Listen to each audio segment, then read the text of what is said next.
दोस्तों, मैं हूँ लक्ष्मीकांत मिश्रा। आज मैं आपको सुनाने जा रहा हूँ कहानी सच्चा मर्म। एक उत्साही नवयुवक रामकृष्ण परमहंस की सेवा में पहुंचा। वह परमहंस के चरणों में झुक गया। उसने पूर्ण भक्ति भाव से उनसे प्रार्थना की, महात्मान, मुझे अपना शिष्य बना लीजिए और गुरु मंत्र की दीक्षा दीजिए। युवक की बात पर परमहंस मुस्कुराए और फिर उन्होंने उससे पूछा कि हे नवयुवक, तुम्हारे परिवार में तुम्हारे अलावा और कौन कौन है? क्या तुम अकेले हो? इस पर युवक ने उत्तर दिया, महाराज, घर में मेरे अलावा सिर्फ मेरी बूढ़ी माँ है।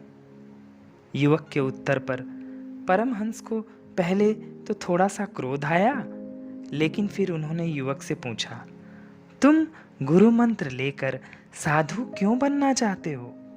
इस पर युवक बोला, मैं इस मोह माया और ऊंच नीच से भरे संसार को छोड़कर मुक्ति पाना चाहता हूँ। इस पर रामकृष्ण परमहंस ने उस युवक को सीख दी। उन्होंने कहा कि अपनी बूढ़ी माँ को असहाय छोड़कर तुम्हें मुक्ति नहीं मिलेगी। तुम्हारी सच्ची मुक्ति तो इसी में है कि तुम पूरी शक्ति से अपनी बूढ़ी माँ और असहाय माँ की सेवा करो। जीवन का सच्चा मर्म तो यही है ना।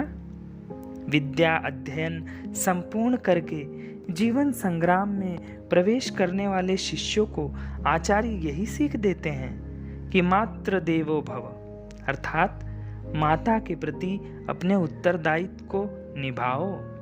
यही जीवन की सच्चाई है। तो इस तरह से वो शिष्य समझ गया और अपने घर लौट गया। तो मेरे दोस्तों, इस तरह से अच्छी कहानी सुनते रहिए। मेरा चैनल सब्सक्राइब कीजिए।